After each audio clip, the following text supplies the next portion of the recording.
Aos senhores é dada hoje uma missão que é a mais importante que possa ter no universo. Inclusive, foi uma missão que foi recusada pelo próprio Cristo quando esteve aqui na terra, que é julgar um semelhante. Mas por uma imposição constitucional, os senhores foram aqui sorteados, fizeram juramento e aqui hoje vão agir como juízes e como juízas. Quando eu falo que os senhores e as senhoras irão agir como juízes e como juízas, é porque os senhores terão que cumprir 4 requisitos para poder dar aqui hoje esse veredicto. Os senhores terão que analisar 4 situações e analisar com absoluto cuidado. A primeira delas, qual que é? É os fatos. Seu Antônio, eu queria que o senhor agora se sentasse. O pessoal já lhe viu em pé. A primeira delas, na condição de juízes, que foi o juramento que os senhores e as senhoras fizeram, é que os senhores irão analisar os fatos com imparcialidade. Segundo, os senhores irão analisar as circunstâncias dos fatos, ou as circunstâncias do fato, também de maneira imparcial. Terceiro, os senhores terão que analisar a lei, para poder aplicar uma sentença, um veredicto. E quarto, os senhores terão que analisar a consciência de vocês. Então, o que nós temos aqui de início para podermos traçar uma linha de raciocínio, uma denúncia que o eminente representante do Ministério Público ofereceu na época. E na época não foi nem o doutor Leonardo que denunciou o acusado aqui, não.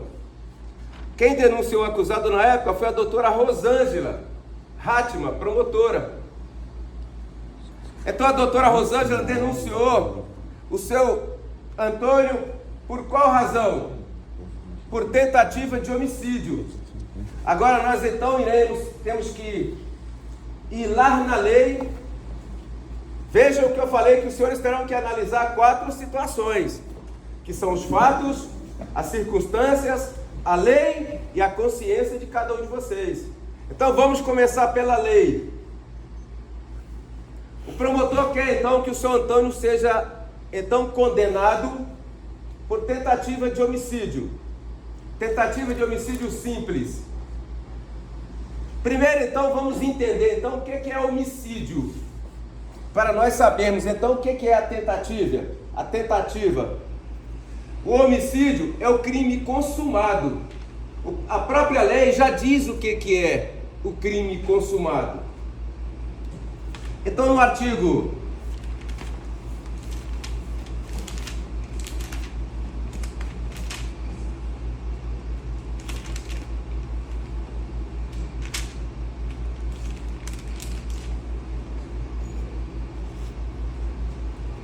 121, está lá escrito no código, matar alguém. Esse é o homicídio simples. A pena é de 6 a 20. Agora, vamos lá saber o que é crime consumado e o que é crime tentado.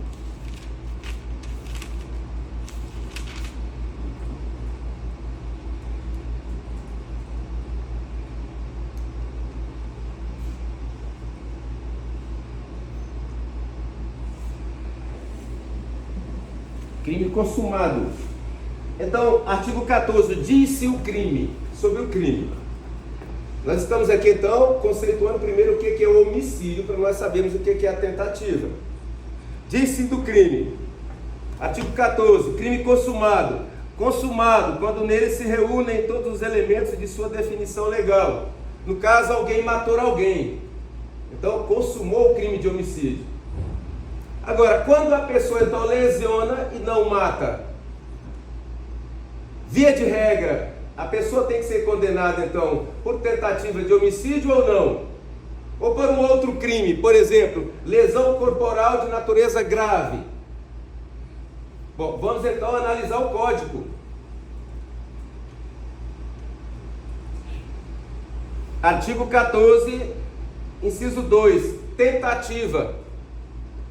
Porque os senhores que vão julgar, os senhores também têm que saber qual que é a definição legal. Porque os senhores vão analisar essas 4 coisas.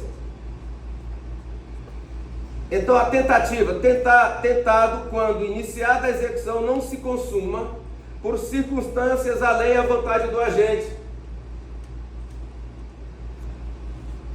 Agora eu pergunto a vossas excelências, que circunstâncias alheias à vontade do seu Antônio teve naquele maldito lugar?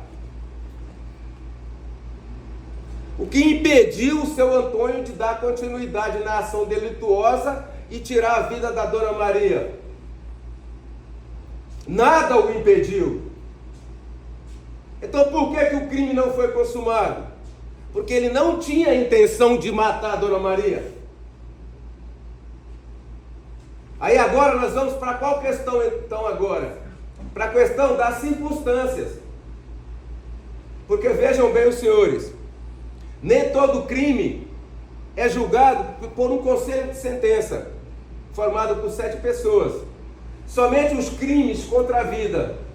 Por que então que os legisladores fizeram então essa separação?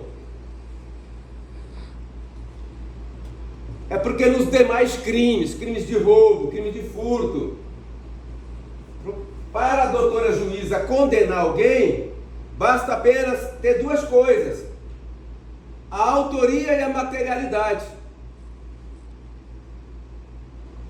Teve um crime de roubo, alguém foi roubado, está lá a imagem nas câmeras, foi subtraído aquilo, nós temos uma materialidade, realmente houve. Agora, para condenar, basta apenas que se descubra quem foi o autor.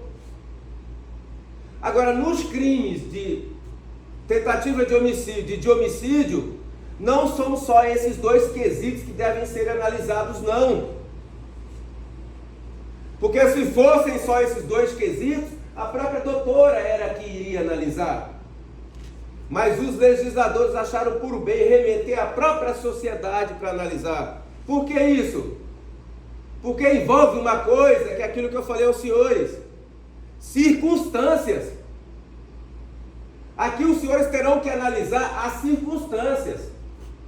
Agora, o quão difícil é analisar as circunstâncias desse fato? Porque nós não temos testemunha ocular nenhuma. Aquilo não foi filmado.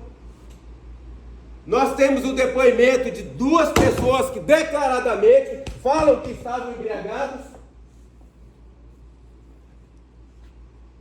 Mas os senhores têm que analisar as circunstâncias.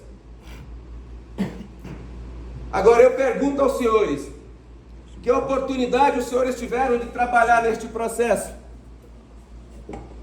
Um processo que não tem prova alguma de nada. O ilustre promotor de justiça, no auge da sua sabedoria, diz que a circunstância alheia foi um grito e uma suposta pessoa veio socorrer a vítima. Cadê esta pessoa que não veio aqui, que não foi intimada para vir aqui, no mínimo comprovar esta versão? E eu digo aos senhores, juiz só condena com base em provas. E agora nós vamos discutir o que é a prova. Prova é aquilo que nós temos a certeza de que aconteceu. Se nós vermos alguém passando perto de um comércio com um botijão de gasolina na mão, 4 horas da tarde, e no outro dia cedo a casa, esse prédio amanhece incendiado, nós temos prova de que foi aquela pessoa que conduziu o galão na mão, que incendiou aquele comércio? Nós não temos. Nós temos o quê? Indícios, que pode ser ele. O que é indício? É um apontamento pequeno, seria uma provazinha muito pequena, que precisa ainda ser apurada, confirmada por outros elementos de prova. O indício serve somente para o delegado abrir um inquérito policial para apurar. talvez o promotor abriu uma ação penal. Agora, para condenar, nós temos que ter a prova concreta. E eu pergunto aos senhores, que prova nós temos que vincula que a pessoa que passou com o galão foi a mesma pessoa que tocou fogo na casa? Porque julgar, nós não estamos aqui julgando um animal irracional. Nós estamos aqui julgando um semelhante nosso. Um ser humano tanto quanto a gente. Por isso que eu cumprimentei a irmã Maria aqui, já glorificando e louvando a Deus por ela estar aqui com vida. E eu digo aos senhores, este aqui é um momento de alegria.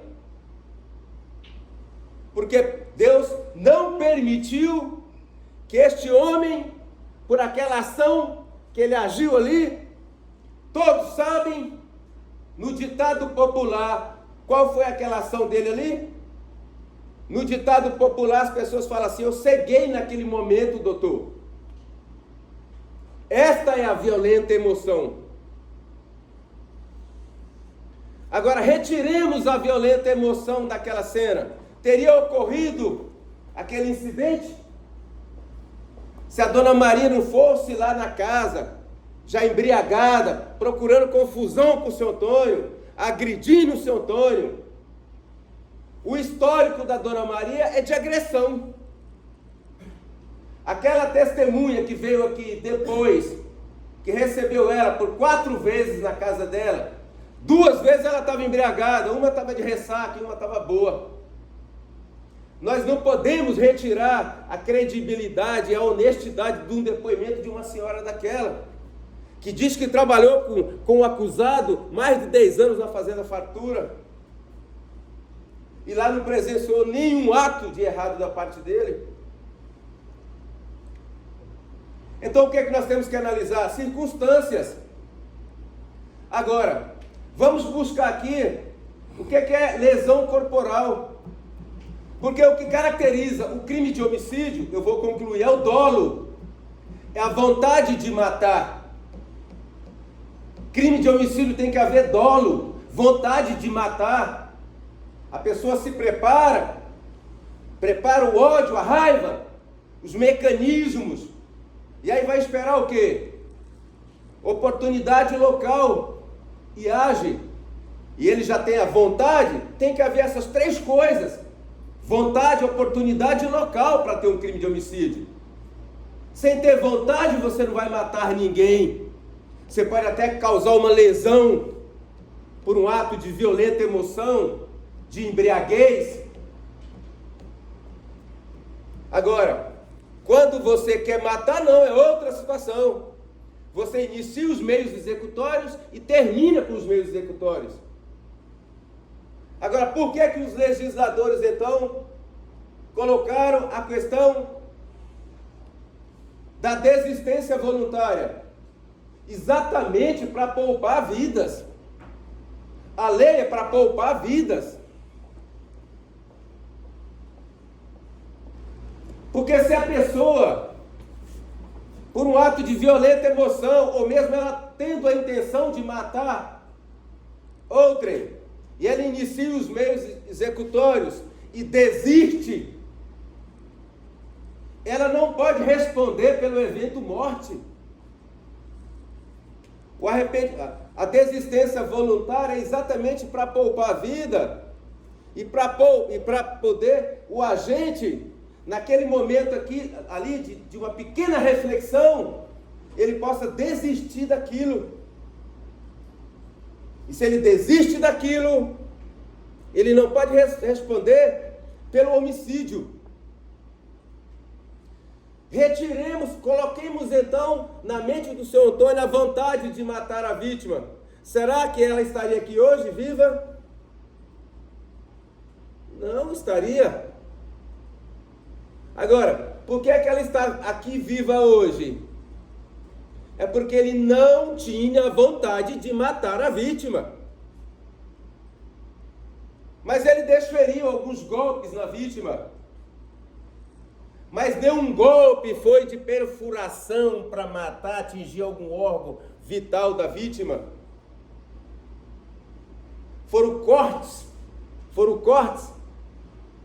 o que retrata muito bem a luta corporal que ele disse que teve com ela. Agora, vamos atribuir então que a versão desse senhor é toda mentirosa?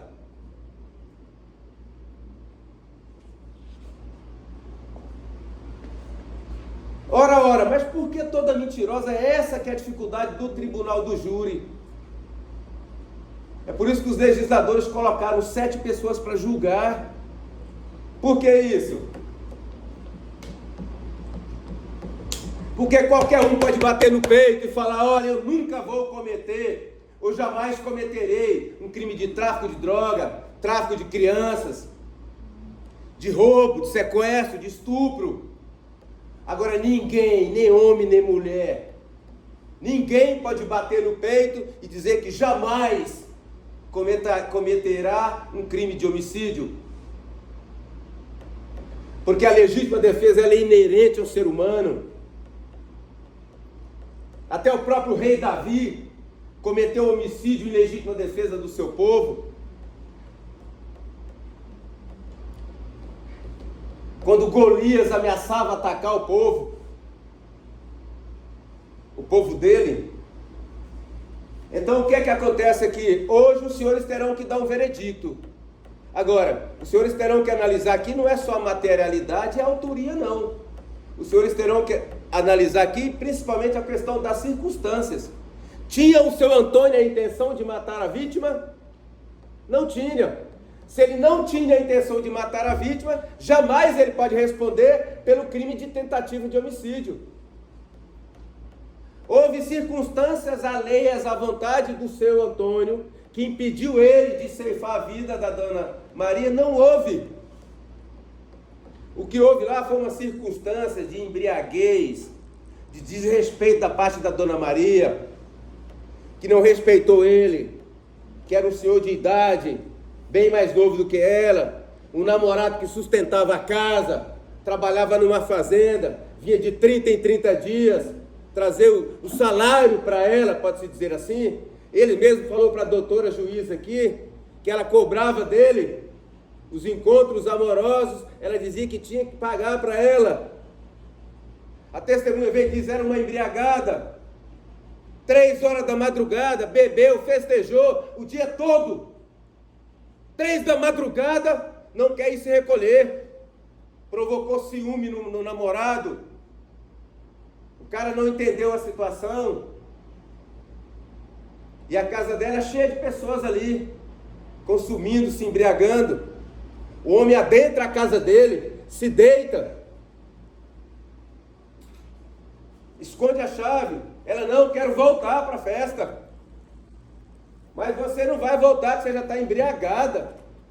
E aí então começa a discussão dela contra esse senhorzinho aqui. Ele morando sozinho lá na casa, do lado da casa dela. Ela morando com vários filhos, vários netos.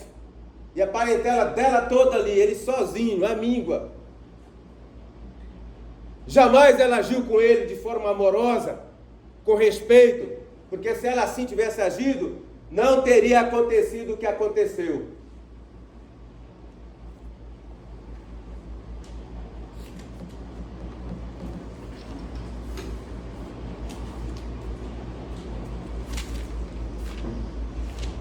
Agora vamos lá, que uma das teses da defesa é o seguinte: os senhores vão votar os 2 primeiros quesitos, a questão da materialidade e autoria. Houve as lesões? Houve, tem laudo. Ele é o autor, ele é confesso.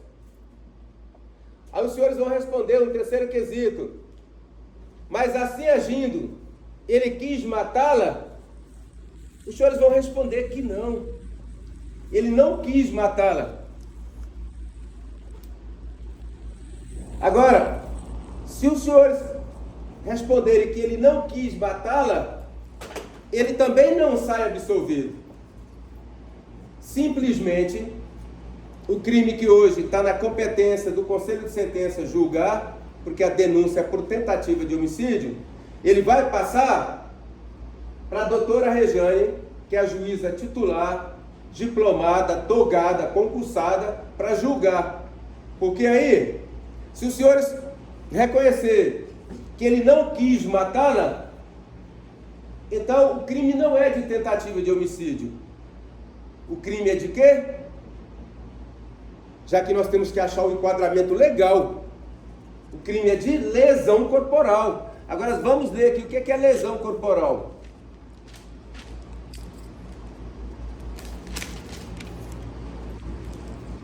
Artigo 129, ofender a integridade corporal ou a saúde de outrem. O senhor Antônio ofendeu a integridade, a saúde da dona Maria, ofendeu. Mas graças a Deus ela está bem. Agora, existe uma pena para isso? Existe. Lesão corporal de natureza grave. Olha a pena. Ele pode pegar uma pena de 1 a 5 anos de cadeia. Agora, isso aí é a doutora que vai dosar a pena. Se os senhores falar que ele tinha a intenção de matar a vítima, aí então ele vai responder pelo crime de tentativa de homicídio. O crime de homicídio simples, a pena é de 6 a 20, para quem mata alguém, é de 6 a 20. Se ele está respondendo então pela tentativa de homicídio, a pena é pela metade. Ou reduzido de 2/3 a 1/3. Então, em tese, a pena dele ficaria então, pela tentativa de homicídio, de 3 a 10 anos.